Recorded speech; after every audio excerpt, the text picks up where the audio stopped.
నమస్తే, నేను Rajesh. Welcome to 6 TV special డిబేట్కి స్వాగతం. ఇక గత సర్కారు తీసుకున్న నిర్ణయాలు కావచ్చు, గత సర్కారు అవినీతిని వెలుగుదీసే పనిలో పడ్డది ఇప్పుడు కాంగ్రెస్ సర్కార్.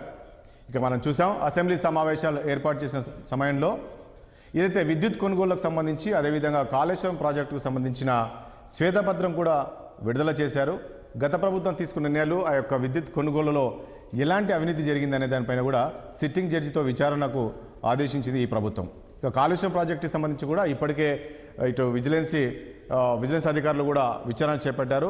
నిన్ననే పూర్తిగా ఆయా కార్యాలయాలపైన కూడా ఏవైతే డాక్యుమెంట్స్ కావచ్చు, అదేవిధంగా సిస్టంలో ఉన్న పూర్తిగా ఏదైతే గత ప్రభుత్వం తీసుకున్న నిర్ణయాలకు సంబంధించి ఆ కాళేశ్వరం ప్రాజెక్టుకు సంబంధించిన పూర్తి డేటా అంతా కూడా విజిలెన్స్ అధికారులు తీసుకున్నారు. దానిపైన విచారణ కూడా కొనసాగబోతుంది. ఇక తాజాగా మనం చూసాం, ఏదైతే ఈ కార్ రేస్ ఉందో దీనికి సంబంధించి పూర్తిగా అవినీతి జరిగింది. ఈ కార్స్ రేస్ ఏదైతుందో ఇది ప్రభుత్వానికి కానీ ప్రజలకు కానీ ఎలాంటి ఉపయోగం లేదు. పూర్తిగా ప్రభుత్వం నష్టపోయిన తప్ప ఏమీ లేదు. కొందరు వ్యక్తుల కోసం ఇది తీసుకొచ్చారని చెప్పేసి నిన్న మనం చూసాం, సచివాలయంలోని డిప్యూటీ సీఎం బట్టి విక్రమార్ గారు మాట్లాడారు. సో దీనివల్ల మొన్న అంటే అడ్వాన్స్గా ఈ కార్స్కు అడ్వాన్స్గా 50 కోట్ల రూపాయలు ప్రభుత్వం నుంచి విడుదల చేశారు. అది ఒక ఐఏఎస్ ఆఫీసర్. దీనికి ఒక మాజీ మంత్రి కీలక రోల్ పోషించారు. దీనిపైన కూడా విచారణ చేపడతాము అని చెప్పేసి చెప్తున్నారు. నిజంగా మరి ఈ రకంగా అంటే ఏ శాఖలో చూసినా కూడా ప్రతి దాంట్లో అవినీతి జరిగిందని చెప్పేసి ఇప్పుడున్న ప్రభుత్వం చెప్తుంది. మరి ఏంటి ఈ అవినీతిని వెలికి తీసే పనిలో ఈ ప్రభుత్వం ఉంది? వీరిపైన నిజంగా చర్యలు తీసుకోబోతున్నారా ఏంటి? ఎందుకు మరి ఈ రకంగా చేసింది? ఆ రోజుల్లో మరి ఆ ప్రభుత్వం ఎందుకు ప్రజల సొమ్మును ఎందుకు ఈ రకంగా దుర్వినియోగం చేయాల్సిన పరిస్థితి వచ్చింది అనే అంశానికి సంబంధించి మనం చర్చిద్దాం. చర్చలో పాల్గొంటున్నారు మనకి బీఆర్ఎస్ పార్టీ నుంచి సీనియర్ నాయకులు తాడూరి శ్రీనివాస్ గారు ఉన్నారు. అదేవిధంగా బీజేపీ నుంచి సీనియర్ నాయకులు ఎస్ ఆచార్య గారు ఉన్నారు. మరి కాసేపట్లో మనకు కాంగ్రెస్ పార్టీ నుంచి చరణ్ కౌశిక్ యాదవ్ గారు వస్తారు. ఇక మరి కాసేపు అనలిస్ట్ వేణుగోపాలాచారి గారు వస్తారు. ముందుగా ఆచార్య గారు, మీ దగ్గరికి వస్తాం. మనం చూస్తున్నాము, కాంగ్రెస్ సర్కార్ ఏదైతే ఏర్పడినప్పటి నుంచి కూడా గత ప్రభుత్వం ఏవైతే చేసిందో, నిర్ణయాలు తీసుకున్నారో, ముఖ్యంగా కాళేశ్వరం ప్రాజెక్టు కావచ్చు, మరొకటి కావచ్చు, అదేవిధంగా విద్యుత్ కొనుగోలుకు సంబంధించి నేను చెప్పినట్లు దీనిలో పూర్తిగా అవినీతి జరిగిందనిసి చెప్పారు. దానికి సంబంధించి శ్వేతపత్రం విడుదల చేశారు. లేటెస్ట్గా ఏదైతే ఈ కార్స్ ఉందో దీనికి సంబంధించి కూడా 50 కోట్ల రూపాయలు ముందుగా అడ్వాన్స్గా ఇచ్చారు. ఎందుకు గత ప్రభుత్వం ఈ రకంగా చేయాల్సిన పరిస్థితి వచ్చింది? ఇది ఎవరి ప్రయోజనాల కోసం గత ప్రభుత్వం ఈ నిర్ణయాలు తీసుకుంది అంటే ఏం చెప్తారు?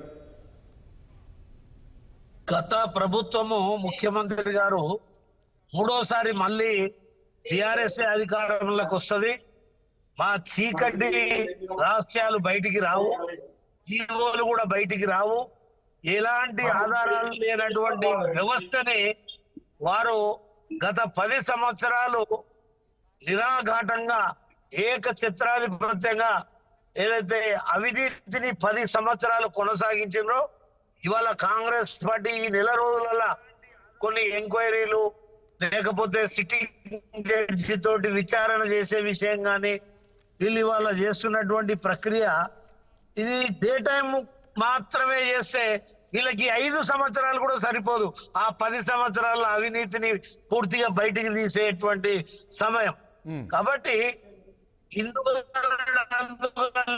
సందేహం లేదన్నట్టు ఈ 10 సంవత్సరాలలో డిపార్ట్మెంట్ జరిగిన అవకతవకలు వీటన్నిటిని కూడా 24 గంటలు అధికారులని పరుగులు పెట్టి ఏదైతే అన్ని డిపార్ట్మెంట్ల అధికారులతోటి వాస్తవాలని బయటికి సంబంధిత అధికారుల మీద చర్యలు తీసుకుంటే తప్ప ఇవన్నీ కూడా బయటికి రావు.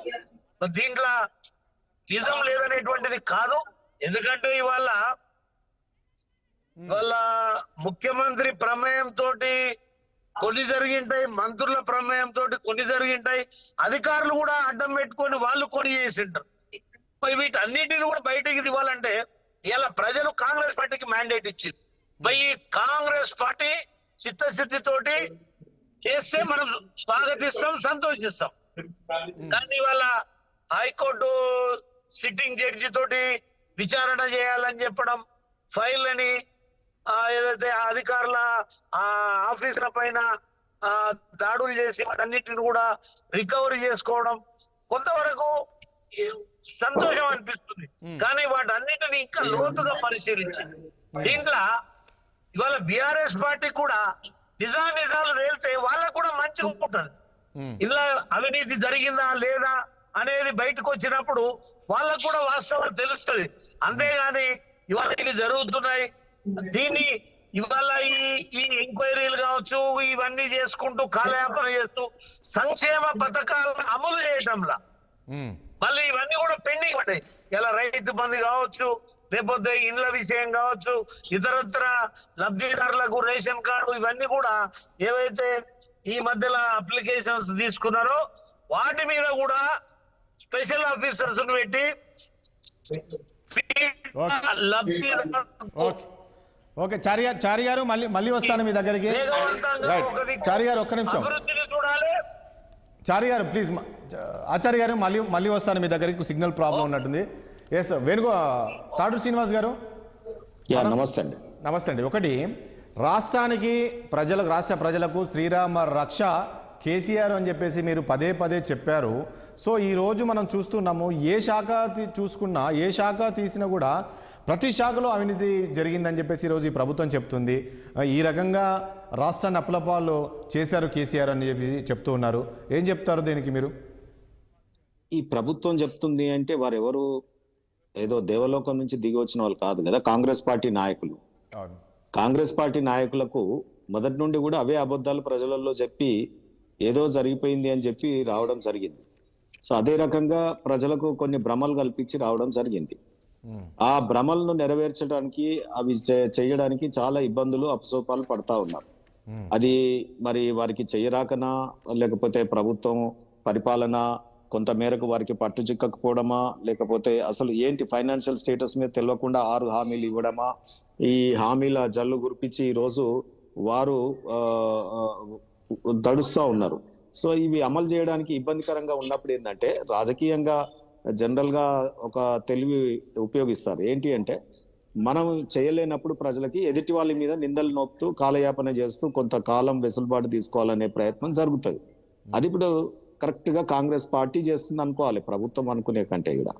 సో ఆ నాయకులు ఎంతసేపు మేము అది చేసాం ఇది చేసాం, ఎప్పుడండి కన్సర్న్డ్ ఏజెన్సీస్ మొత్తం చేసిన తర్వాత నిజంగా మాదేమన్నా అంటే ఇప్పుడు కాదు ఇప్పుడు మీరు ఏమంటారు? ఇప్పుడు ఈ ప్రభుత్వం చూస్తూ ఉంది కదా ఎక్కడెక్కడ ఏం జరిగింది ఏంటి. ఇప్పుడు ఈ కార్ రేస్ కి సంబంధించి చూసుకుందాము. దోషులమని ఎట్లా చెప్తారు చెప్పండి. దీనికి సంబంధించి ప్రైవేటు వ్యక్తులకు డబ్బు ఇస్తే ప్రభుత్వం నష్టపోతుంది అంటే ఎవరి కోసమో ఎవరి ప్రయోజనాల కోసమో ఈ డబ్బును అంతా కూడా వాళ్ళకి ఇవ్వడం కరెక్ట్ కాదు కదా, తాకట్టు పెట్టడం కరెక్ట్ కాదు కదా ప్రజల సొమ్ము అనేది. ఇప్పుడు రాజేష్ గారు అక్కడ ఫైళ్ళు విజిలెన్స్ వెతుకుతా ఉన్నారు, వెళ్తా ఉన్నారు, ఏదో ఆఫీసులలో ఎంక్వైరీ చేస్తా ఉన్నారని చెప్తారు. ఎంక్వైరీ చేసే దశలోనే వీళ్ళకు ఆల్రెడీ మేము చేసేసినాము, మేము తప్పు చేసినాము అని ఎట్లా చెప్పగలుగుతారు చెప్పండి? లా పరిభాషలో అన్టిల్ ఇట్ ఈస్ ప్రూవ్డ్ గిల్టీ కదా. సో మేము ఏదో గిల్టీ అయినట్టు, ఆల్రెడీ మేము ఏదో తప్పు చేసేసినట్టు మాట్లాడితే ఎట్లా సమంజసం అది చెప్పండి? సో ఆరోపణలు మాత్రమే, ఆరోపణల మీద షికారు చేస్తా ఉన్నాయి ఈ ప్రతిపక్ష పార్టీలు. ఆరోపణల మీద షికారు చేస్తే అవి మా గమ్యాన్ని చేరుకుంటాయా? నిజంగా చేసేటోళ్ళు ఎవరు కూడా మాట్లాడరండి, తక్కువ మాట్లాడతారు, చేతలు ఎక్కువ ఉంటాయి. మేమేమంటున్నాం, ఎంక్వైరీని స్వాగతించినాం. నిజంగా కూడా కాళేశ్వరం ప్రాజెక్టు కావచ్చు, ఇంకోటి కావచ్చు, అవినీతి జరిగిందంటే, ప్రజాధనం వృధా అయిందంటే ఎవరైనా సరే, ఎంతటి వారైనా సరే కఠిన చర్యలు తీసుకోవాలని అంటున్నాం.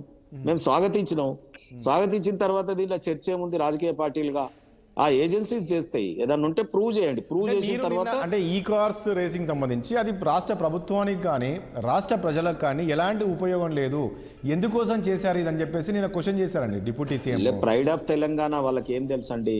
కొంత మేరకు కొంత ప్రైడ్ ని కానీ కొంత దాన్ని ఏమంటారు, ఇప్పుడు మనం బ్రాండెడ్ కొంటాం చూడండి, ఒక తెలంగాణకు బ్రాండ్ క్రియేట్ చేయడానికి కొన్ని అవసరాలు ఏర్పడతాయి. దాంట్లో పర్సెప్షన్స్ ఏవైనా తీసుకోవచ్చు, కొన్ని లాభాలు. ఇప్పుడు జీన్స్ ప్యాంట్ కొంటాం, బ్రాండెడ్ కొంటే ఒక రేట్ ఉంటుంది, అదే వేరే ఏదైతే కిలోల చొప్పున కూడా అమ్మే షాపులు కూడా ఉంటాయి. సో బ్రాండెడ్ ఎందుకు పోతారు?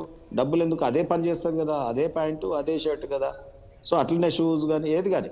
సో నేనేమంటున్నా అంటే, ద బ్రాండ్ క్రియేట్ చేసేటప్పుడు కొంత మేరకు రాష్ట్రానికి ఎంత మేరకు ఉపయోగము, అది నిరుపయోగము అనేది ఆలోచన చేసి ఆ రోజు నిర్ణయాలు జరుగుతాయి. సో బ్రాండ్ క్రియేషన్ లో F1 అనేది మరి వేరే దేశాలకే ఎందుకు పోయి చూస్తా ఉన్నారు? అంటే ఇక్కడ ఒక విషయం తాడూరి గారు, ఇప్పుడు నిన్న బట్టి గారు మాట్లాడుతూ ఏమంటారంటే ఈ కార్ సంబంధించి ఇక్కడ ఎక్కడ క్యాబినెట్లో ఒక నిర్ణయం జరగలేదు, ఏ రకంగా ఒక ఐఏఎస్ ఆఫీసర్ అడ్వాన్స్గా 50 కోట్లు ఇస్తారు, అందులో ఒక మాజీ మంత్రి కనుసన్నల్లో అనేది, అంటే ఇది ఎవరి ప్రయోజనాల కోసం అని. స్పీడ్ మరి వారి మీద యాక్షన్ తీసుకోమనండి, ఎవరు వద్దంటున్నారు? తప్పు జరిగితే అదే చేస్తున్నారు ఇప్పుడు. చేసినాక మాట్లాడదాం. చేయకముందే ఏదో ఉంది అనే దాని మీద చర్చ ఎందుకు అంటున్నాం? అధికారి తప్పు చేస్తే ఎందుకు వెనకేసుకు రావాలండి? వాళ్ళు ఐఏఎస్లు కావచ్చు, గతంలో మంత్రులు కావచ్చు, తప్పకుండా ప్రజాధనం ఎవరు లూటీ చేసినా వారిని కటకటాల పాలు చేయాల్సిందే. దాంట్లో మేము చెప్పిన తర్వాత ఇక ఆర్గ్యుమెంట్ ఎక్కడిది చెప్పండి. సో అందుకు నేను ఏమంటున్నా అంటే, ఈ డ్రామాలు కట్టిపెట్టి మీరు ఒకవైపు 2 విధానాలుగా ఇప్పుడు మీరు చెయ్యాలండి. ఒకటి, అవినీతిని గత ప్రభుత్వం చేసిన తప్పులు ఏమన్నా ఉంటే అవి law will take its own course అన్నట్టు ఆ చట్టాలు తన పరిధిలో తాను చేసుకుంటూ పోతాయి. దాన్ని మాట్లాడితే నీరు గారిపోతుంది. ప్రజలకు ఇమ్మీడియట్ గా అవసరాలు కొన్ని ఉన్నాయి. ప్రజలకు మౌలిక వసతుల కల్పన కావచ్చు, లేకపోతే కొన్ని స్కీమ్స్, రైతు బంధు కావచ్చు, 24 గంటల కరెంట్ కావచ్చు, పరిశ్రమలకి, అదే రకంగా పెన్షన్ కావచ్చు, వృద్ధులకి, ఇవన్నీ కూడా ఇమ్మీడియట్ రిక్వైర్మెంట్. సో ఈ ఇమ్మీడియట్ రిక్వైర్మెంట్ ఒక విషయం అండి, ఒక విషయం తాడూరి గారు, విషయం ఏంటంటే కేసీఆర్ అనుభవజ్ఞుడు అని చెప్పేసి పదే అనేవాళ్ళు కదా. సో ఈరోజు ఈ ప్రభుత్వం ఏది చూసినా కూడా దీనిలో కోట్ల రూపాయల అవినీతి జరిగింది అనేది, అంటే ఈ విషయం కేసీఆర్కు తెలియకుండా జరిగిందా? ఎట్లా చూస్తారు దీన్ని? సరే, ఏదైనా అసలు జరిగిందో లేదో తెలియదని మేము అంటున్నాం కదా. మీరు జరిగిందని మీరు సర్టిఫికేట్ ఇవ్వగలుగుతారా? మీరు ఇవ్వండి, నేను ఆర్గ్యుమెంట్ చేస్తా. నీ లెటర్ హెడ్ మీద ఇగో ఇంత అవినీతి జరిగిందని నీ లెటర్ హెడ్ మీద నిన్న పెట్టారు కదా. కాదు ఒక శ్వేతపత్రం విడుదల చేశారు కదా అసెంబ్లీలో. కాళేశ్వరం ప్రాజెక్టుకి సంబంధించి కావచ్చు, విద్యుత్ కొనుగోలుకు సంబంధించి ఒక శ్వేతపత్రం విడుదల చేసింది కదా ప్రభుత్వం. నేను పెట్టాల్సిన అవసరం ఉంది. నిన్న బట్టి విక్రమార్క కూడా ఈ రేసుకు సంబంధించి 50 కోట్ల రూపాయలు ఈ రకంగా అడ్వాన్స్ ఇచ్చారు, అసలు ఇది కూడా చూపించారు కదా. నేనేమంటున్నా, పొలిటికల్ పార్టీగా ఎన్నికల ముందు ఏం మాట్లాడిరో గవ్వే ఇప్పుడు మాట్లాడుతున్నారు. ఎందుకంటే అప్పుడు ఆరోపణలు చేసిరు, వాటిని ఏదో ఉందని ప్రూవ్ చేసే ప్రయత్నం చేయబోతా ఉన్నారు. కొండందోవి వెల్కమ్ పెట్టే ప్రయత్నాలు జరుగుతాయి. నేనేమంటున్నా, అది కూడా వద్దనట్లేదు.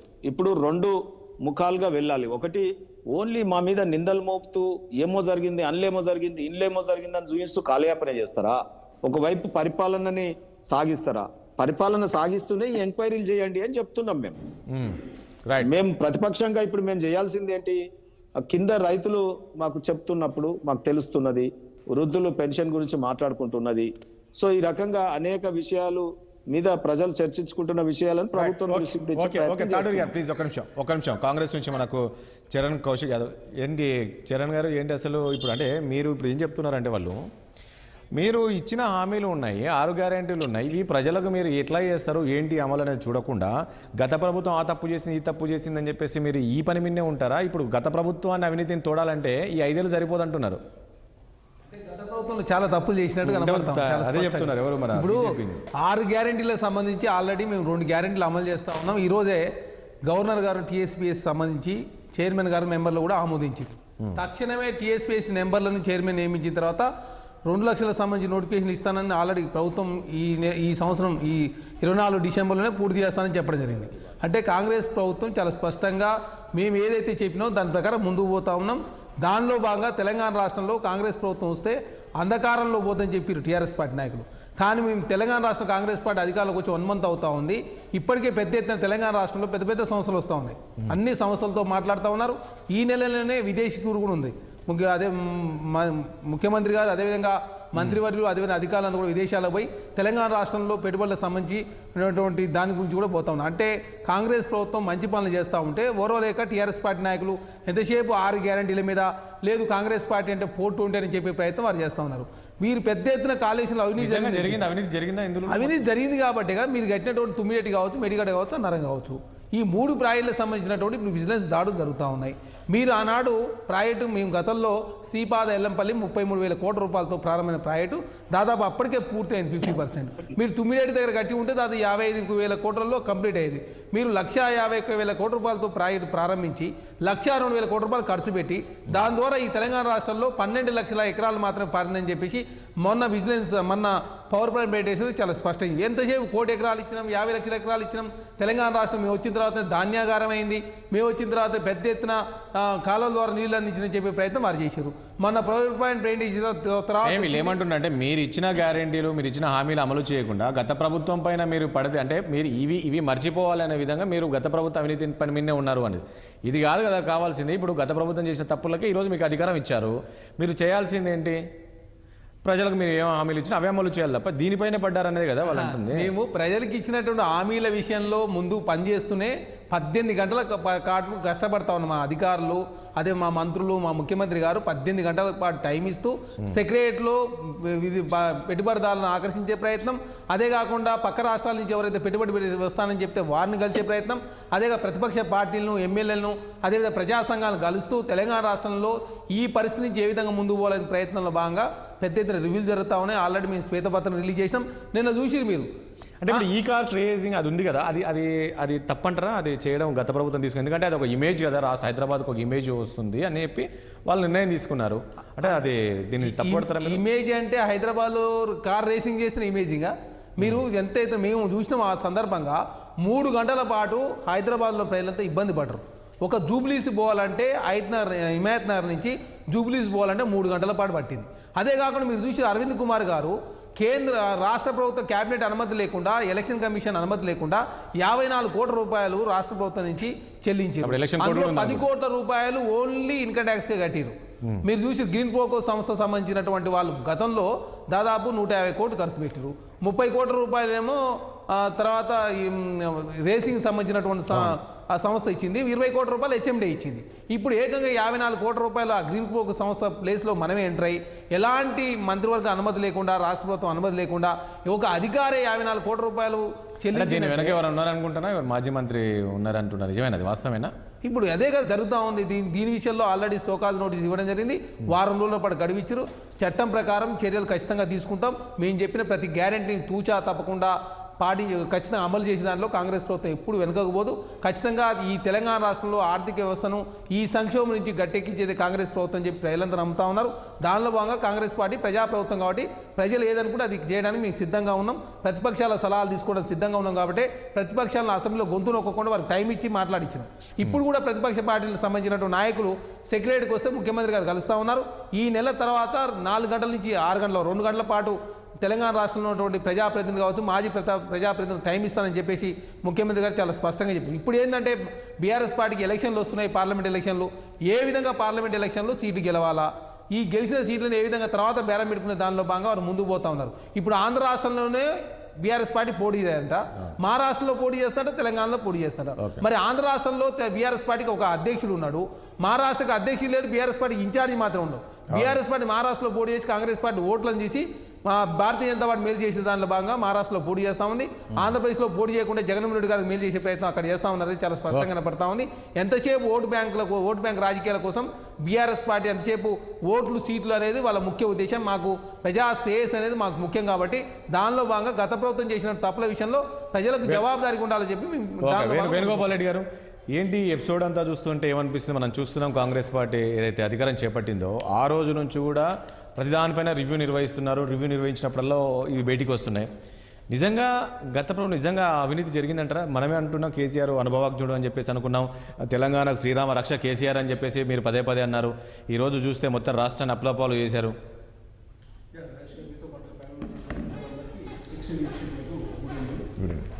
ప్రభుత్వాలు మారుతున్నప్పుడు కొత్త వాళ్ళు ఎవరు వచ్చినా సరే ఇలాంటి ఆర్పాటం హంగామా ఇలాంటి ఆరోపణలు ప్రచారంలో ఖచ్చితంగా ఉంటాయి. వాస్తవాలు ఏంటనేటటువంటిది ఇప్పుడు గౌరవ ముఖ్యమంత్రిగా రేవంత్ రెడ్డి గారు ఉన్నారు, ప్రభుత్వం నడుస్తూ ఉంది. వాళ్ళు ఈ అంశాలన్నిటి కూడా బయటకు తీయడం ఒకటి. రెండవది ఆరోపణలు చేయడం చాలా ఈజీ. గతంలో మనము వైఎస్ గారి హయాంలో బ్యూరోక్రాట్స్ ఎంతమంది జైలుకి వెళ్ళారు, ఎంతమంది ఆరోపణలు ఎదుర్కొన్నారు, ఎంతమంది సస్పెండ్ అయ్యారో మీకు తెలియదు కాదు, సోదరులు కౌశిక్ గారు తెలియనటువంటిది కాదు. బ్యూరోక్రసీకి సంబంధించినటువంటిది లేదా ఎవరైతే అధికారంలో ఉంటారో అధికారంలో ఉన్నటువంటి వాళ్ళకు దగ్గరగా ఉన్నటువంటి బ్యూరోక్రాట్స్ ఎవరైతే ఉంటారో వాళ్ళు చెప్పేదాన్ని బట్టి వాళ్ళు యాక్ట్ చేయడం జరుగుతూ ఉంటుంది. గతంలో రాజశేఖర రెడ్డి గారు ఉన్నప్పుడు అదే జరిగింది, కిరణ్ కుమార్ రెడ్డి గారు ఉన్న అదే జరిగింది, నిన్నటికి నిన్న కేసీఆర్ గారు ఉన్న అదే జరిగింది, వాళ్ళు రేవంత్ రెడ్డి గారు ఉన్నా కూడా అదే జరుగుతుంది.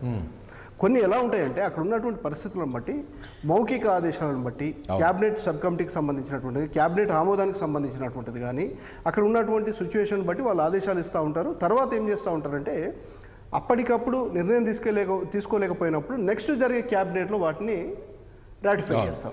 ఇది అంతా జరిగేది అంతే. అది జరగాలి కూడా వాస్తవానికి. నేను చెప్తున్నది అది జరగాల్సిందే, జరుగుతూనే ఉంటుంది.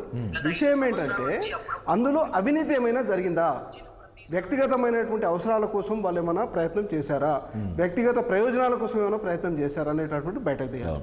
అది ఇవాళ వాళ్ళు షోకాజ్ నోటీస్ ఇచ్చారు కాబట్టి ఆయన సీనియర్ బ్యూరోక్రాటు, కీలకమైన పదవుల గతంలో హెచ్ఎండిఏకి సంబంధించినటువంటిది కానీ అనేక పోర్ట్ఫోలియోలను కూడా నిర్వర్తించారు. ఐఎన్పిఆర్ కమిషనర్ కూడా చేశారు, చాలా వాటిలో ఉన్నారు కాబట్టి ఆయన ఇచ్చేటటువంటి ఎక్స్ప్లెనేషన్ కోసం వెయిట్ చేయాల్సినటువంటి అవసరం ఉంటుంది. ఒకవేళ వ్యక్తిగత ప్రయోజనాలు లేకపోతే ఒక మంత్రి గారికి సంబంధించినటువంటి వాళ్ళకు ప్రత్యేకంగా ఏమైనా వెసులుబాటు కలిగించేలాగా, ఆర్థిక ప్రయోజనాలు కలిగేలాగా నిర్ణయాలు తీసుకుంటే ఖచ్చితంగా గతంలో ఉన్నటువంటి వాళ్ళు ఏ విధమైనటువంటి శిక్షలు అనుభవించారు, అనేక మంది బ్యూరోక్రాట్స్ జైలుకి వెళ్ళారు కదండి, మనకు తెలియని విషయం కాదు కదా, అది జరుగుతూనే ఉంటుంది. అయితే ఇదంతా ఒకవైపు జరుగుతూ ఉంటుంది. రెండవ వైపు ఓన్లీ అవినీతి అని తెల్లారులేస్తే కాంగ్రెస్ చెప్పేది ఎంత తప్పో మనం అనేటటువంటిది, అసలు 6 గ్యారంటీలు ఎప్పుడు చేస్తారని చెప్పి టీఆర్ఎస్ వాళ్ళు పదే డిమాండ్ చేయడం కూడా అంతే తప్పు ఉంటుంది. ఎందుకంటే వీళ్ళ ప్రయత్నం ఏంటి, అధికారం వచ్చింది కాబట్టి ఉన్నటువంటి పాలనకు సంబంధించినటువంటి అధికార మార్పిడి జరిగిన తర్వాత అధికారుల బదిలీకి సంబంధించినటువంటిది, ఆయా శాఖలకు సంబంధించినటువంటిది వాళ్ళు అవగాహన కల్పించుకోవడానికి సంబంధించినటువంటి, ప్రజలు మేజర్గా ఏ ప్రాబ్లం ఫేస్ చేస్తూ ఉన్నారు, ప్రభుత్వాన్ని ఎందుకు మార్చారు, మాకు ఎందుకు అవకాశం ఇచ్చారు అనేటటువంటి సమయంలో వాళ్ళు కీలకమైన నిర్ణయాలు ఏమి అమలు చేయాలనేటటువంటి దానిపైన కూడా దృష్టి పెట్టాలి. అవినీతి అనేటటువంటిది ఖచ్చితంగా వెలికి తీయాలి. మనం మీ ద్వారా కూడా నేను ఏం కోరుతా ఉన్నానంటే, ఇండియాలో ఇది ఒక పెద్ద ప్రహసనంగా మారింది. ఆరోపణలు లక్షల కోట్లు, వేల కోట్లు, 100 కోట్లు అని చేస్తారు. ఒకవేళ నిరూపించగలిగితే, నిజం చేయగలిగితే దాన్ని ప్రభుత్వ ఖజానాకు తీసుకొచ్చి మళ్ళీ డిపాజిట్ చేయించగలగాలి, ప్రభుత్వ ఖజానాలో వేయగలగాలి. ఏదో ఆరోపణలు చేసి జైలుకు పంపుతామని బెదిరించడం ఈ కార్యక్రమాలు కాదు. వాళ్ళు తిన్నటువంటి వాళ్ళని కక్కించాలి, వాళ్ళు తిన్నటువంటి వాళ్ళ ఆస్తులు కొనుగోలు చేస్తే వాటిని అమ్మాలి, ప్రభుత్వం జప్తు చేయాలి, ప్రభుత్వ ఖజానా ప్రజలకు ఉపయోగపడేటటువంటి విధంగా తీసుకురావాలి. ఏ పార్టీ అనేది కాదు మనకు కావాల్సినటువంటిది. మరి అలాంటి చట్టాలు ఏవో ఉన్నాయి. కాకపోతే ఇవి ఒక ఆరోపణలు చేస్తూ లేకపోతే బెదిరిస్తూ బ్లాక్మెయిల్ చేయడానికి ఉపయోగపడుతున్నాయి తప్పితే పెద్దగా వాటి వల్ల నేను ఇప్పుడున్న ప్రభుత్వము ఈ రోజున్న ప్రతిపక్షం గురించి నేను మాట్లాడలేదు.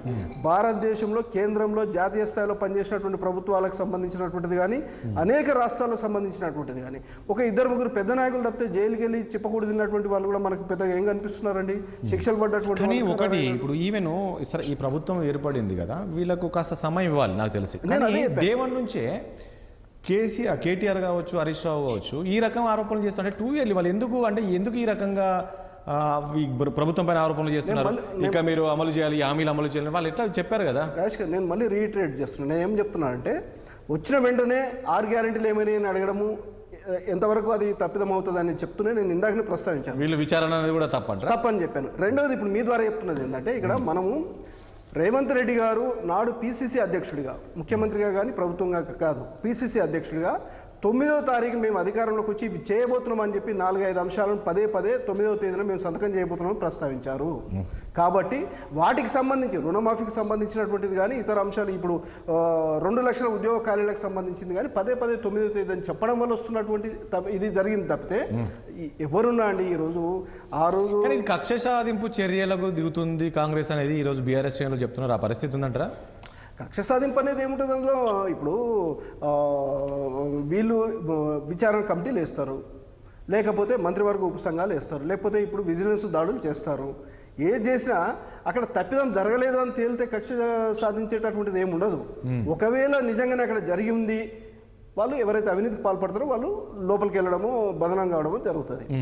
అలా కాకుండా అక్కడ ఏమి జరగలేదు. కానీ ఇప్పుడు మనం చూసాం లిక్కర్ స్కామ్ గురించి మనం ఎంతవరకు విన్నామంటే మనం అంబులెన్స్లు వచ్చాయి, మెడికల్ సిబ్బంది వచ్చారు, వైద్య పరీక్షలు చేస్తూ ఉన్నారు, తీసుకెళ్లి న్యాయమూర్తి దగ్గర పెట్టి జైల్లో పెడతారనే వరకు వెళ్ళారు. తర్వాత ఏం జరిగింది? మనం ఏమంటారంటే ఎందుకు అరెస్ట్ చేయలేదని మనం చెప్పట్లేదు, అక్కడ జరిగేటటువంటి పరిణామక్రమాన్ని చెప్తా ఉన్నాం. మనం ఒకవేళ ఎస్టాబ్లిష్ చేయగలిగితే ప్రజాక్షేత్రంలో పెట్టాలి, ప్రజలకు ఇప్పుడు ఇది జరిగింది కాబట్టి మేము అరెస్ట్ చేస్తా ఉన్నాం, లేకపోతే షోకాజ్ నోటీస్ ఇవ్వాలి. ఇప్పుడు మిత్రులు చెప్పారు 10 రోజులు 10 రోజులు గడువు ఇచ్చాము, షోకాజ్ నోటీస్ ఇచ్చారు. ఆయన ఏం ఎక్స్ప్లెనేషన్ ఇస్తారు? మొత్తం కూడా నోట్ ఫైల్స్లో ఉంటుందండి. నోట్ ఫైల్స్తో పాటు ఫుట్ నోట్స్ కూడా ఉంటాయి. మనకు మీరు చాలా సీనియర్ జర్నలిస్ట్, మీకు తెలియని విషయాలు కాదు. కొన్ని అత్యవసర పరిస్థితులు వచ్చినప్పుడు ఓవర్ వైర్లెస్ కమ్యూనికేషన్ అని కూడా తీసుకొస్తారు. Over telephonic conversation between so and so minister and so and so officer అని చెప్పి కూడా రాస్తూ ఉంటారు. వాటిని కూడా నోట్ ఫైల్స్ రాసినప్పుడు ఫుట్ నోట్స్గా రాస్తారు. ఈ డైరెక్షన్స్ నేను పలానా మంత్రి దగ్గర నుంచి ఓవర్ ఫోన్ లేకపోతే ఒక మెసెంజర్ ద్వారా అర్జెంట్ అయి తీసుకున్నాను నేను కాబట్టి అని చెప్పి నోట్ చేస్తారు. ఇవన్నీ కూడా ఎక్స్ప్లెనేషన్లో బయటకు వస్తాయి, రావనడానికి ఏం ఆస్కారం లేదు. ఒకవేళ తప్పిదం జరిగింది అనుకోండి, తప్పిదం జరిగినప్పుడు లోపల పెడితే దాన్ని కక్ష సాధింపు అనడానికి లేదు. అంటే ఈ కాళేశ్వరం ప్రాజెక్టుకి సంబంధించి కూడా ఆ రోజుల్లో ప్రతిపక్షంలో ఉన్నప్పటి నుంచి కూడా రేవంత్ రెడ్డి పదే చెప్తున్నాడు దీంట్లో అవినీతి జరిగింది, నా దగ్గర పూర్తి ఆధారాలు ఉన్నాయని చెప్పేసి. నాకు తెలిసి బీజేపీ కూడా నిన్న కిషన్ రెడ్డి కూడా అదే కామెంట్ చేసినట్టున్నాడు, మీ దగ్గర ఆధారాలు ఉన్నాయని చెప్పారు, ఆ ఎంపీ స్థాయిలో ఉన్నప్పుడే మీరు ఇస్తానని చెప్పేసి ఇవ్వలేదు అనేది. ఎస్, ఒకసారి మనకు ఆచార్య దగ్గరికి వెళ్దాం.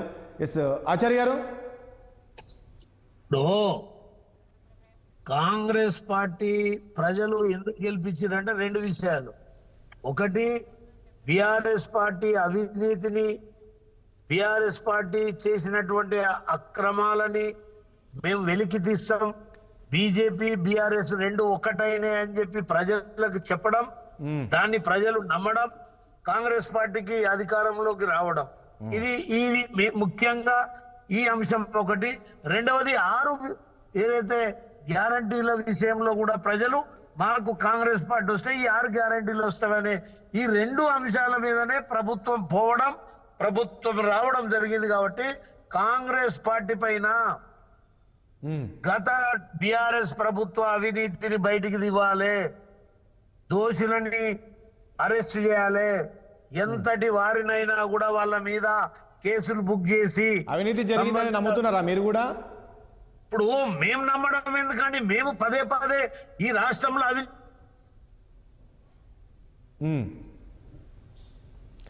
రైట్ సిగ్నల్ పోతే తప్ప అధికారంలో బిఆర్ఎస్ పార్టీ ఉన్నప్పుడు ఇవి అన్ని కూడా బయటికి రాకుండా చేస్తాయి. ఇవాళ అధికారం మార్పిడి జరిగింది. ఖచ్చితంగా ఈ రాష్ట్రంలో జరిగిన అవినీతి పైన కాంగ్రెస్ పార్టీ చిత్తశుద్ధితోటి చేయాలి. బీజేపీ బిఆర్ఎస్ ఒక్కటని ప్రజల ఓటును ఎట్లయితే మళ్లించుకున్నారో ఇవాళ ప్రజలకు ఆ విశ్వాసాన్ని కలిగియాలి. ఇగో మాకు మీరు అవకాశం ఇచ్చిర్రు, ఓకే, వల్ల దాని మీద ఏదైతే ప్రజలని నమ్మియాల్సినటువంటి అవసరం ఉంది. దానికి సైమల్టేనియస్ గా ఏదైతే 6 గ్యారంటీలు కూడా వారిచ్చినటువంటి డేట్లు 9వ తారీఖు కావచ్చు, లేకపోతే ₹1,00,000 రుణమాఫీ తీసుకుంటే ఇవ్వాలనే పోయి 2 లక్షలు తీసుకొని వచ్చే నెల మాఫ్ అవుతాయన్నారు. మేము ఏమంటున్నాం అంటే వాళ్ళకు వ్యవధి ఇవ్వాలి, సమయం ఇవ్వాలి. మేమేమి సమయం కాడ ఇబ్బంది పెట్టదలుచుకోలేదు. కొంత చేయాల్సినటువంటివన్నా చేయాలి.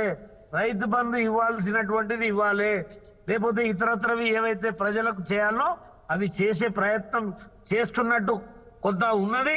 ఇంకా దాన్ని స్పీడప్ చేయాలని మేము కోరుతున్నాం. అయినా ఇప్పుడు 6 గ్యారెంటీలో 2 అయితే అమలు చేశారు కదా ఆచార్య గారు. ఇప్పుడు ఉన్న బస్సులో ఎక్కి తిరుగురు అని చెప్పి అది అమలు చేసినామంటే అది నేను దాన్ని కాదంటలేను, అమలు చేయలేదని నేను అనలే కదా. వాళ్ళ అది తప్ప ఇంకోటి అమలు అయిందేందో చెప్పండి. ఆరోగ్యశ్రీ ఈ 10 లక్షలు చేస్తున్నారు.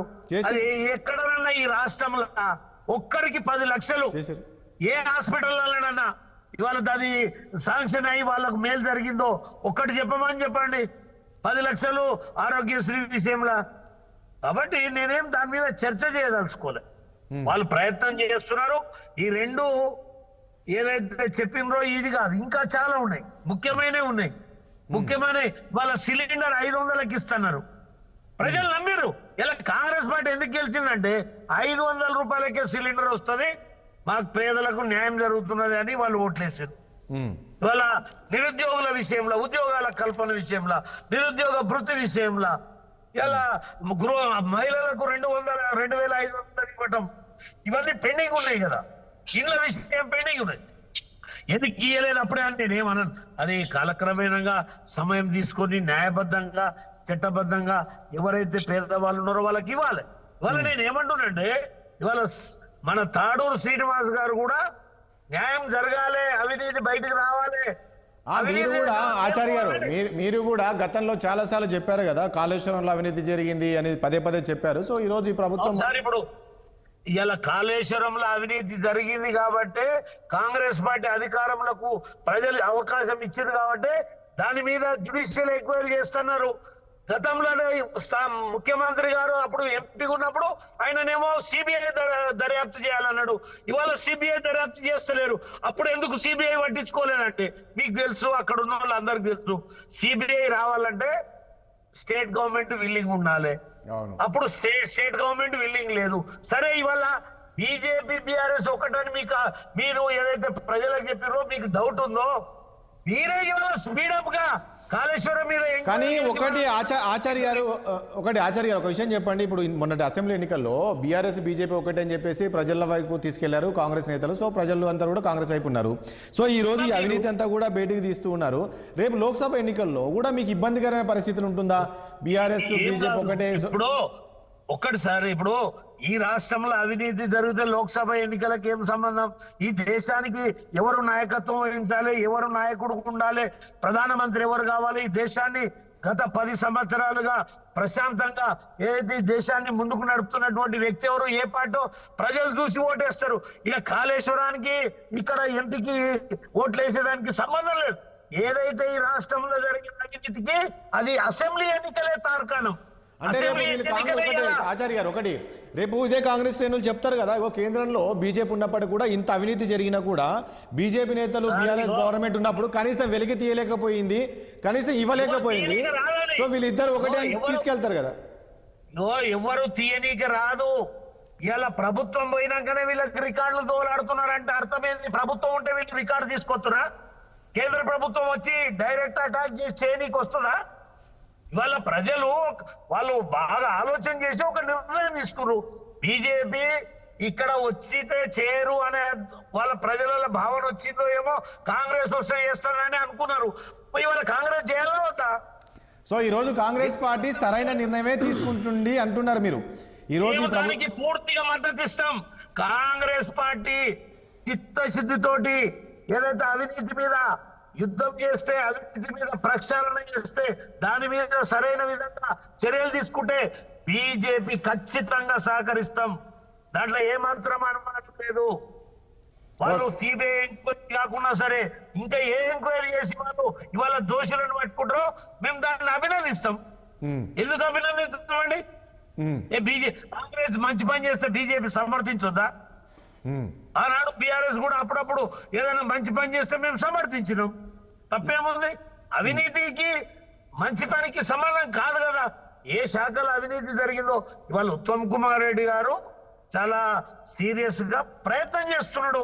మేము దాన్ని అభినందిస్తాం. తప్పేముంది? ఓకే. ఏంటి తాడూరు శ్రీనివాస్ గారు, చూస్తూ ఉంటే ఈ ప్రభుత్వం చాలా సీరియస్గానే దీనిపైన ఫోకస్ పెట్టినట్టు తెలుస్తుంది. మీరు గత ప్రభుత్వం తీసుకున్న నిర్ణయాలు అంటే ఇవన్నీ చూస్తుంటే ఖచ్చితంగా మీ పార్టీకి చెందిన నేతలు ఎవరెవరు జైలుకోక తప్పదా అనిపిస్తుంది రాబోయే రోజుల్లో. మ్యూట్లో ఉన్నారు చూడండి. రాజేష్ గారు చెప్పండి. ఇప్పుడు కోతికి కొబ్బరి చిప్ప దొరకంగానే తినదండి కుదురుకొని. అది ఆ కొబ్బరి చిప్ప పట్టుకొని ఈ చెట్టు ఆ చెట్టు అటు ఇటు తిరిగిన తర్వాత కొద్దిసేపటికి ఒక దగ్గర నిలబడి తింటారు.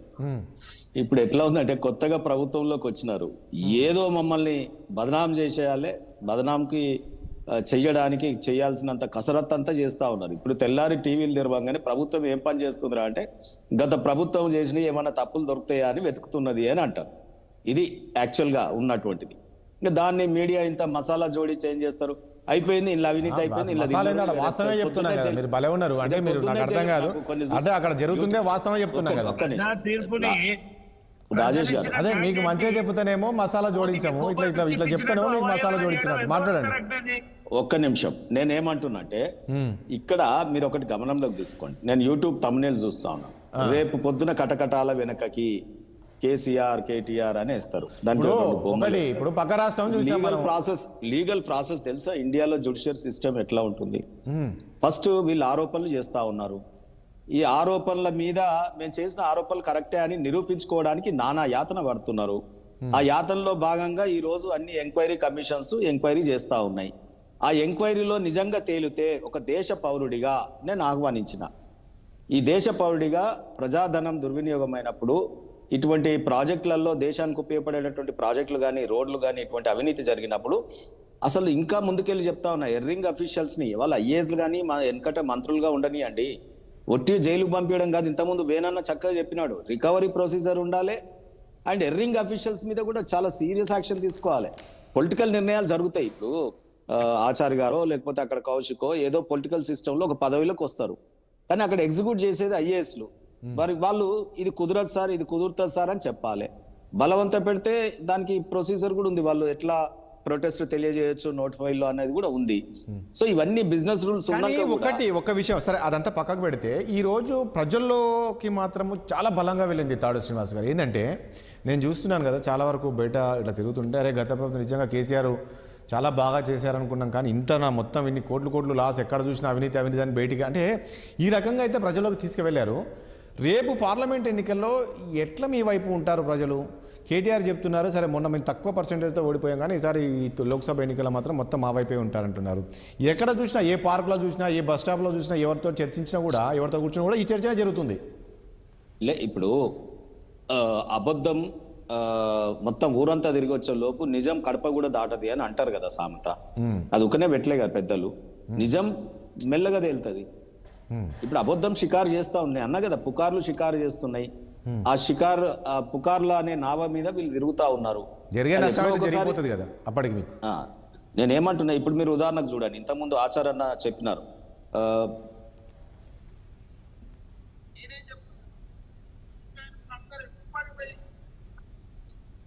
వినపడతలేదు, ఏంటో మీరే మాట్లాడండి, మీరే చెప్పండి ఏమన్నారో రేవంత్ రెడ్డి. ఇప్పుడు వినిపిస్తుంది చూడండి, మీరు మైక్ దగ్గర పెట్టండి, మీరు కాదు కదా అక్కడ కాదు, మీరు కెమెరా దగ్గర కాదు, హెడ్ ఫోన్స్ దగ్గర పెట్టండి.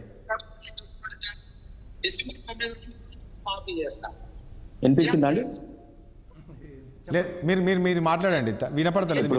డిసెంబర్ జల్దీ పోయి 2 లక్షల లోన్లు తెచ్చుకొని డిసెంబర్ 9న నేను రాగానే ఇచ్చేస్తా. ఇచ్చారు కదా, చేశారు కదా, రైట్ అప్ కూడా వస్తుంది కదా సార్. అది వదిలేసారు సార్, మనకు తెలుసు, ఐడియా ఉంది.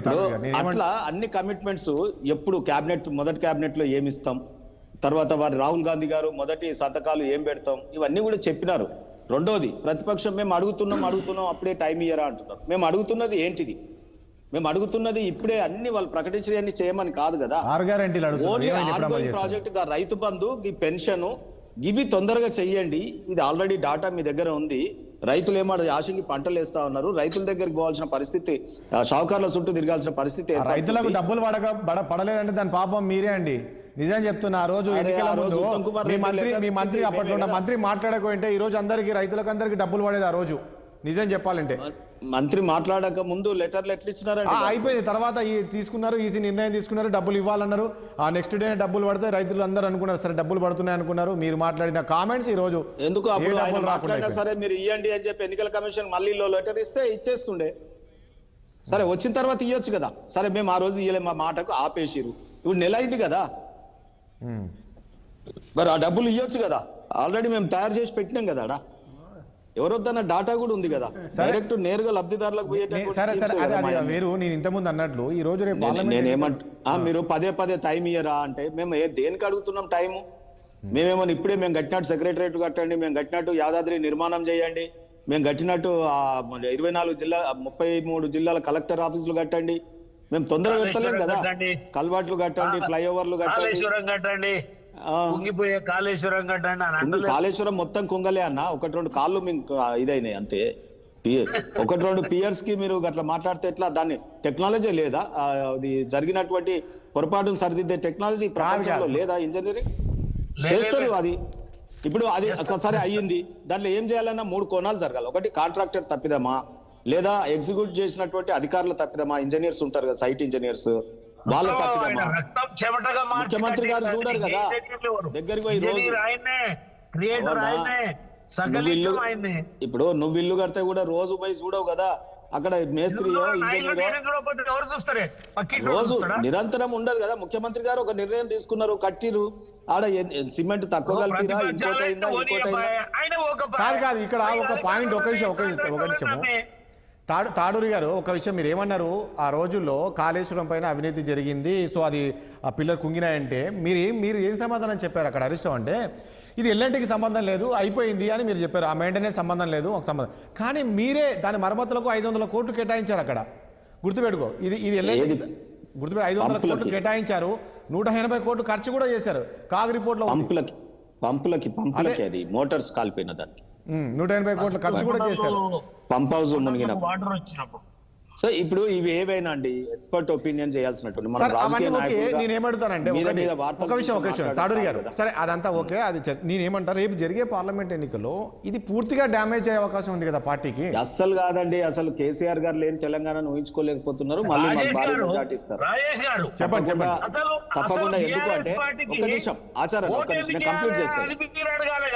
ఒక్క నిమిషం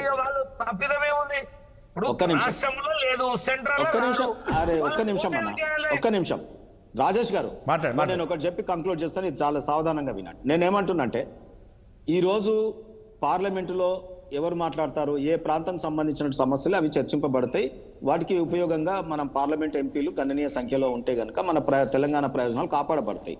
ఎందుకు ఏ రకంగా జరుగుతుంది అంటే ఇప్పుడు బీజేపీ పార్టీ ఉంది, ఆంధ్రప్రదేశ్లో నానా యాతన పడుతుంది, జనసేనతో పొత్త, టీడీపీతో పొత్త, గవర్నమెంట్లకు ఎట్లా రావాలి, అక్కడి ప్రజలకు కొన్ని హామీలు ఇస్తారు, కర్ణాటక మహారాష్ట్రలో కొన్ని హామీలు ఇస్తారు, అవి తెలంగాణ ప్రయోజనాలకు వ్యతిరేకంగా ఉన్నాయి అనుకోండి, అయినా సరే అక్కడ మాట ఇస్తారు, ఎందుకంటే అక్కడ గెలవాలని. ఇక్కడ కాంగ్రెస్ పార్టీకి కూడా మహారాష్ట్రలో, కర్ణాటకలో, ఆంధ్రప్రదేశ్లో తన ఉనికి చాటుకోవడానికి అక్కడ కొన్ని చెప్తారు, బర్నింగ్ ఇష్యూ, అది మన తెలంగాణ ప్రయోజనాలకు విఘాతం. వీరికి వెస్టెడ్ ఇంట్రెస్ట్ వేరే రాష్ట్రాలలో నైబరింగ్ స్టేట్స్ లో ఉంటాయి కాబట్టి జాతీయ పార్టీలకు. రెండోది మేము మాత్రమే తెలంగాణ గురించి శశబిషలు లేకుండా రేపు పార్లమెంట్ లో మా ఎంపీలు మాత్రమే కొట్లాడగలుగుతారు కాబట్టి వీరి అధిష్టానాలు చెప్పినప్పుడు మీరు నోరు మూసుకొని కూర్చోవాల్సి వస్తుంది. కాబట్టి మీకు ఒక ఉదాహరణ చెప్తా. ఆచార్య ఒక నిమిషం ఆచార్య గారు మాట్లాడారు. ఒక నిమిషం తాడూరి గారు, తర్వాత మీకే కదా ఇచ్చేది. ఒక నిమిషం ఆగండి. ఒక నిమిషం ఆచార్య గారు, ఒక నిమిషం తాడూరి గారు, ఒక నిమిషం ఉండండి. ఒక నిమిషం అది నిజమే అన్నట్టు నేను చెప్పేది. ఒక్క నిమిషం. అయితే నేనేమంటున్నా, మొన్న రాహుల్ గాంధీ గారు, రేవంత్ రెడ్డి గారు మొన్న ఒక ఇంటర్వ్యూలో, ప్రైవేట్ ఛానల్లో ఇంటర్వ్యూ ఇచ్చినప్పుడు ఒక మాట అన్నారు. ఏమన్నారు? నాకు రాహుల్ గాంధీ గారే చెప్పారు, అందుకే నేను కేసీఆర్ గారిని పోయి కలిసి వచ్చాను అన్నారు. అంటే రాహుల్ గాంధీ గారు చెప్తే మానవరత హృదయంతో కలిసేటటువంటిది కూడా రాహుల్ గాంధీ గారు చెప్తే ఆయన పోయొచ్చిండు, ఆయనకి ఇష్టం లేకుంటే. అంటే రేపు రాహుల్ గాంధీ గారు ఒక ఆర్డర్ వేస్తాడు, ఆ ఆంధ్ర విషయంలో నువ్వు ఎక్కువ మాట్లాడకు, ఆ కృష్ణానది విషయంలో అని చెప్పి రేపు మాట వేస్తారు. రేపు ఊకుంటాడు ఆయన. అది రాష్ట్ర ప్రయోజనాలు. ఒక విషయం ఇక్కడ తాడూరి శ్రీనివాస్ గారు ప్లీజ్, ఇదేమో ఆయన వ్యక్తిగతం, ఇదేమో ఆయన వ్యక్తిగతం కాపాడపడాలంటే తాడూరి శ్రీనివాస్ గారు ఎక్కువ సంఖ్యలో తెలంగాణ నుంచి బీఆర్ఎస్ ప్రతినిధులు పోతేనే పార్లమెంట్ లో కొట్లాడగలుగుతాం. ప్లీజ్ రాజేష్ గారు చెప్పండి. టిఆర్ఎస్ పార్టీకి తెలంగాణకి ఏం సంబంధం? ఎందుకు సంబంధం ఉండదు? టిఆర్ఎస్ పార్టీ జాతీయ పార్టీగా మార్చుకుంటున్నారు కదా, వాళ్ళకు దేశ ప్రయోజనాలు కూడా అవసరమే కదా. ఏ ప్రయోజనాలు మార్చినా మా గరిమనాభి కాంగ్రెస్ ఎట్లా తెలంగాణ కూడా ఎలా జాతీయ పార్టీగా రూపాంతరం చెందింది, తెలంగాణ అనే పదాన్ని పొందబెట్టింది. మీకు గుజరాత్ గుండెకాయ అయితే ప్లీజ్ మాట్లాడిద్దాం. తాడూరి గారు ఒక నిమిషం ప్లీజ్. బీఆర్ఎస్ కు గుండెకాయ తెలంగాణ. ఆచార్యన్న విను, ఆచార్యన్న విను, ఆచార్యన్న విను ప్లీజ్ ఒక నిమిషం. తాడూరి ప్లీజ్ ఒక నిమిషం. శ్రీనివాస్ గారు ఒక నిమిషం ఉండండి, మాట్లాడిద్దాం. ఒక మాట చెప్పి నేను కంక్లూడ్ చేస్తాను సార్. ఇవాళ బీజేపీకి గుజరాత్ గుండెకాయ, కాంగ్రెస్ కు హస్తిన ఢిల్లీ గుండెకాయ, ఇవాళ మాకు మా తెలంగాణ గుండెకాయ. రేపు మేము ఏది మాట్లాడినా ఇంపార్టెన్స్ మా తెలంగాణ గురించి కొట్లాడేది మేమే. పంజాబ్ రైతుల కొరకు ఇడికెళ్ళి కోట్ల రూపాయలు తీసుకుపోయినావు. అవును, గుండె నుంచి అన్ని అవయవాలకు ప్రసరణ జరుగుతుంది కదా, ఆ రకంగా. తెలంగాణ రైతుల ఆత్మహత్యలకు ₹1 ఇచ్చిర్రా? మీరు పంజాబ్ లో పోయి ఇచ్చినావు. మీరు ఇచ్చిరా? మేము ఇయ్యండి జరిగిందా? మీరేమిచ్చారు చెప్పండి. సరే మేము ఇయ్యలేదు, మీరేమిచ్చారు? మేము ఇయ్యలేదు, మీరేమిచ్చారు? ఢిల్లీకి వెళ్ళి ఏమైనా తీసుకొచ్చి అదే ఈ దేశాన్ని వెళ్తలేరా? ఈ దేశం ప్రభుత్వం కాదాను? మేము దేశాల్లో కన్యాకుమారి నుంచి కాశ్మీర్ దాకా రైతులకు ఏం జరిగినా ఆదుకోవాలి. మేము డైరెక్ట్ పంచనీకే ఉన్నది, మేము మీకే ఇవ్వాలి. మీకు ఎందుకు కోపం వస్తుంది? పంజాబ్ లో రైతులు మిమ్మల్ని మీ ప్రధానమంత్రిని రాళ్లతో పంపిస్తే రైతులకు క్షమాపణ చెప్పి చట్టాలను వెనక్కి తీసుకున్నారు మీరు పార్లమెంట్ లో. డబ్బులు ఇచ్చినావు కదా పంజాబ్ లో, రేపు పంజాబ్ లో పోటీ చేస్తావా నువ్వు? మీరు పట్టించుకుంటలేరని మేము పోయినా పంజాబ్ లో పోటీ చేస్తావా? ఓకే ఓకే కిరణ్ ఒక నిమిషం. రాజేష్ గారు చెప్పండి. కారు పోయిండు, కారు పోయింది, 16 పోయినాయి. బిఆర్ఎస్ కు ఓటేస్తే అది మూసీ నదిలో వేసినట్టే. ఇక్కడ రాష్ట్రంలో లేరు, రేపు దేశంలో రారు. వాళ్ళు తెలంగాణ ప్రయోజనాలని పొందబెట్టారు. వాళ్లకు ఓటు వేసే స్థితిలో ఇవాళ ప్రజలు లేరు. మళ్ళా మీ మీద వాళ్ళు మీరు సింపతి చూపించకూరు. మీకు ఓటేస్తే ఆ గంగా అంటే ఒకటి ఆచార్య గారు వీళ్ళు ఏం చెప్తారంటే తెలంగాణ తెలంగాణ గలం ఒకటండి ఆచార్య ప్లీజ్ ఒక నిమిషం ప్లీజ్ తాడు గారు ప్లీజ్. అంటే ఆచార్య గారు వీళ్ళు ఏం చెప్తారంటే తెలంగాణ గలం వినిపించాలి పార్లమెంట్ లో, అంటే అది ఓన్లీ ఒక టీఆర్ఎస్ సాధ్యం. తెలంగాణకు సెంటిమెంట్ కు వాళ్ళకి సంబంధమే లేదు. ఇక టీఆర్ఎస్ నుంచి బీఆర్ఎస్ మారినప్పుడు అయిపోయిందా? టీఆర్ఎస్ ఒకటైనాక ఏం సంబంధం? తెలంగాణ రాష్ట్ర సమితిని ఎందుకు పొందబెట్టారు? దానికి జవాబు చెప్పు. సరే మీ బీజేపీ పేరు మారుస్తారా? తెలంగాణ పేరు కిరణ్ ఒక నిమిషం ప్లీజ్, ఒక నిమిషం అండి ప్లీజ్, ఒక నిమిషం ప్లీజ్.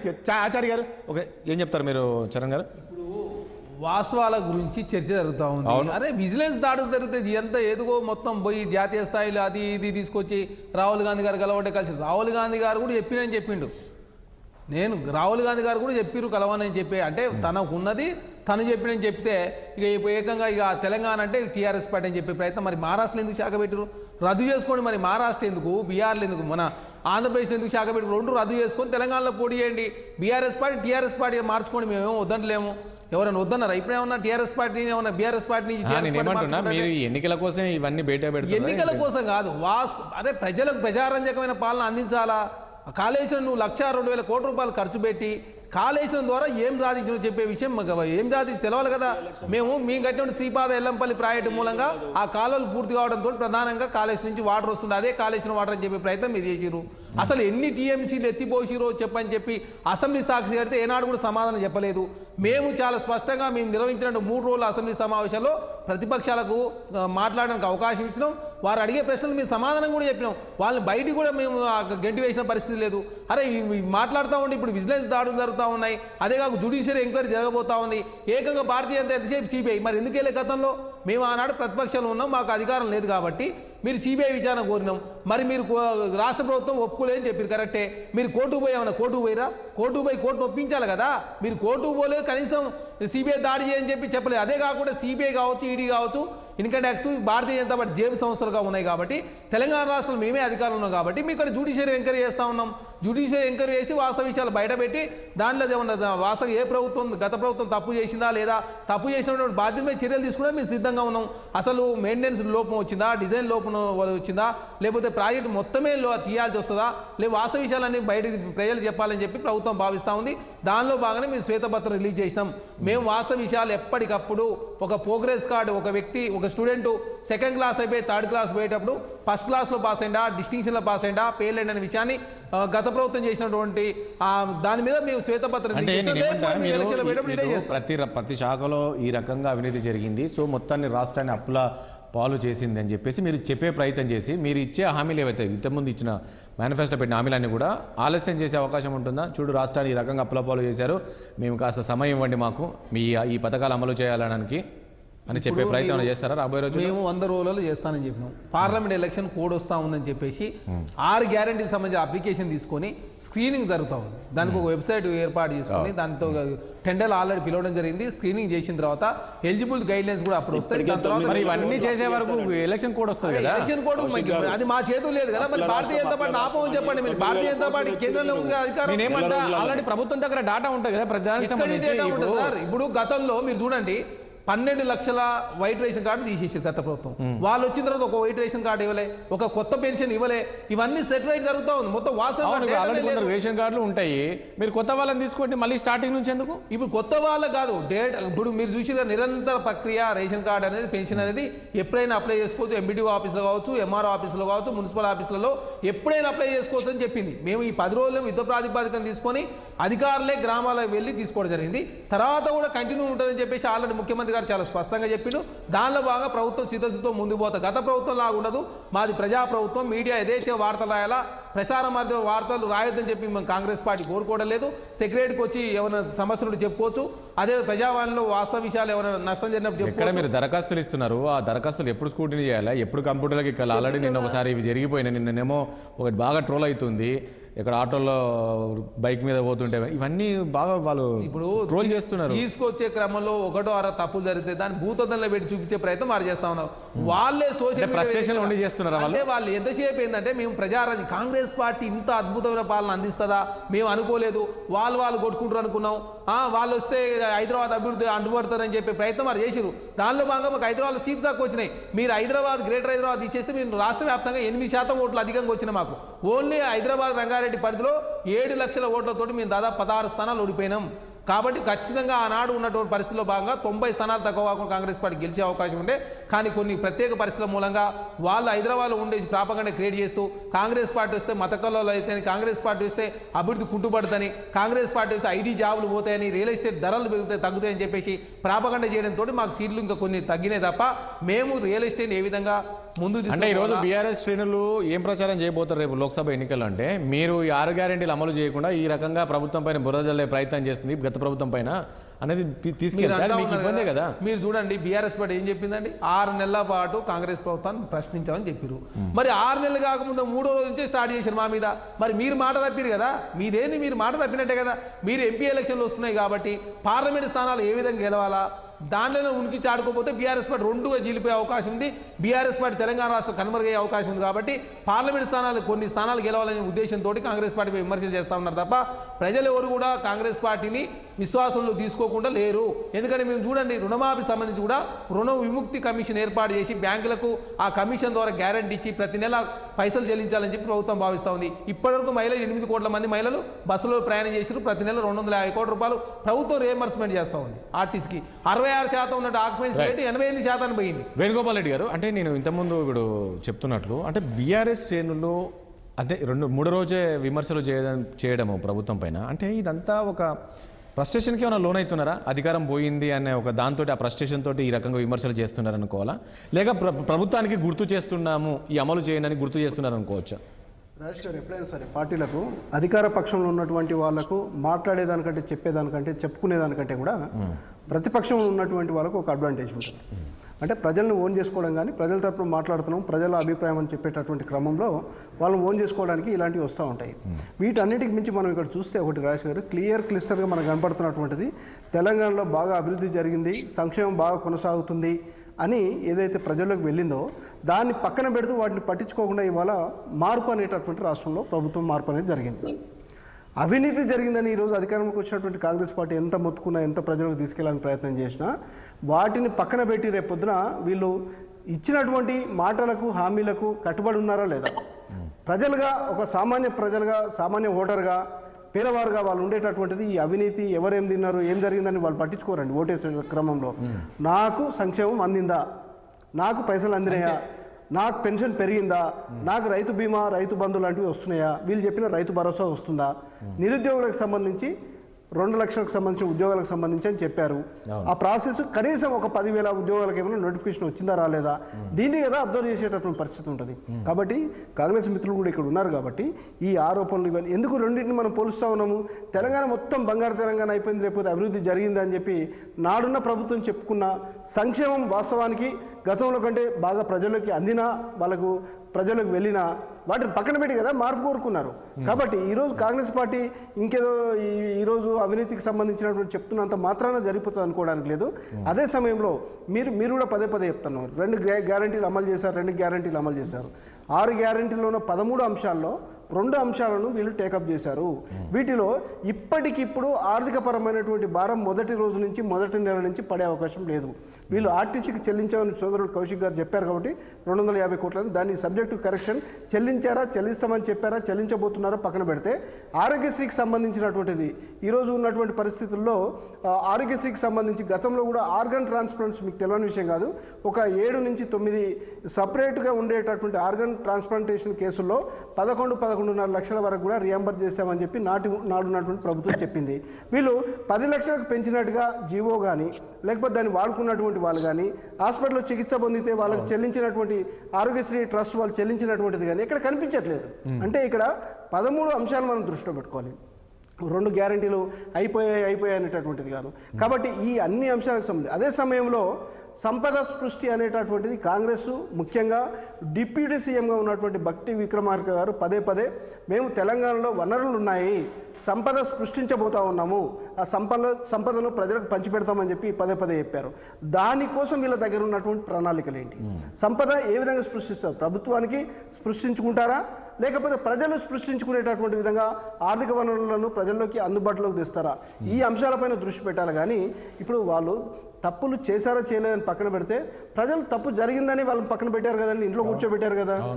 మనం ఒకసారి ఇక్కడ మెచ్యూర్డ్గా ఆలోచన చేద్దాం. వాళ్ళ పని అయిపోయింది. ఈరోజు రేపు పని అయిపోయింది. మరి అవినీతిని ఎవరిది అలా బయటికి జరిగిన అవినీతికి సంబంధించి 5 సంవత్సరాల కాలం ఉంది. మనం గుర్తుపెట్టుకోవాల్సినటువంటిది మొదటి నెలలో ప్రజలను ఇప్పుడు సోదరుడు మొత్తం ప్రజాకర్షక పాలన కొనసాగుతోంది, ప్రజలంతా హ్యాపీగా ఉన్నారు.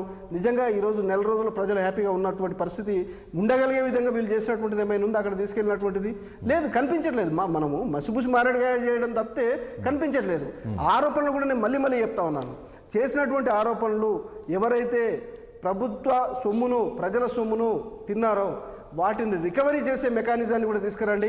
వాళ్ళ ఆస్తులను సీజ్ చేయండి. ఏదైతే బ్యాంకులను మోసం చేసో ఇంకోని మోసం చేసో పారిపోతే కనుక వాటిని సీజ్ చేయడమో జప్తు చేయడం జరుగుతూ ఉంటుందో అట్లా నాయకులు ఈ ప్రతి నాయకుడు అండి మనం చూస్తాం మన ముందు తిరిగినటువంటి వాళ్ళే ఏ విధంగా ఎదిగారు, ఏ విధంగా ఎన్ని రెట్లు ఎదిగారు, ఏ విధంగా వాళ్ళ యొక్క స్తోమత పెరిగిపోయిందని మనకు కనిపిస్తూ ఉంటే కూడా మనం ఏం చేయలేని పరిస్థితి ఉంది కదా. మరి వాళ్ళని జప్తు చేసి రోడ్డు మీద తీసుకురండి. గతంలో ఉన్నటువంటి విధంగా ఖజానాకు జమ చేసే విధంగా చట్టాలు తీసుకురండి. మీరు అసెంబ్లీలో బిల్ పాస్ కేంద్రానికి పంపండి. కేంద్రంలో కూడా వాళ్ళు కూడా ఇప్పుడు అవినీతి రహిత పార్టీగా ఉన్నటువంటి వాటిల్లో బీజేపీ కాంగ్రెస్ కంటే గొప్పగా ఉందని చెప్పుకుంటున్నారు కదా. మరి ఇలాంటి చట్టాలు తీసుకురావాల్సినటువంటి బాధ్యత బీజేపీ పైన నరేంద్ర మోడీ గారు లాంటి వాళ్ళు కూడా చేయకపోతే ఇంకెవరు చేస్తారు? ఈ దేశంలో ఈ పార్లమెంట్ లో ఇంత పెద్ద మెజారిటీ ఉంది, వాళ్ళకు అబ్సల్యూట్ మెజారిటీ ఉంది, వాళ్ళు కూడా చేయని పరిస్థితులు ఎవరు చేస్తారు? కాబట్టి ప్రజలు కోరుకునే మార్పు అనేటటువంటిది ఖచ్చితంగా రావాల్సినటువంటి. చూద్దాం ఏం చేద్దాం. వేణుగోపాల్ రెడ్డి గారు థ్యాంక్ యూ చర్చలో పాల్గొన్నందుకు. అదేవిధంగా కౌశిక్ యాదవ్ గారికి, అదేవిధంగా ఆచార్య గారికి అండ్ తాడూరు శ్రీనివాస్ గారికి చర్చలో పాల్గొనడానికి మీ అందరికీ కూడా ధన్యవాదాలండి. చూసాం కదా మొత్తానికి ఏదైతే గత ప్రభుత్వం తీసుకున్న నిర్ణయాలు కావచ్చు, ఆ యొక్క పాలసీలు అవన్నీ కూడా అవినీతిలో కూరుకుపోయిందని చెప్పేసి ఇప్పుడున్న కాంగ్రెస్ ప్రభుత్వం చెప్తోంది. దీనికి సంబంధించి విచారణ కూడా ఆదేశించామంటున్నారు. చూద్దాం దీని వెనుక ఎవరున్నారు ఏంటి, మరి ఎంతవరకు ఈ విచారణ కొనసాగుతుంది, బాధ్యులపైన ఎలాంటి చర్యలు తీసుకోబోతుంది ప్రభుత్వం అనేది రాబోయే రోజుల్లో చూడాల్సి ఉంటుంది. ఇది వాళ్ళ చర్చ. రేపు బరాంశంతో మళ్ళీ కలుద్దాం. చూస్తున్నాడు 60 సామాన్యుడి ఆరప్రాణం.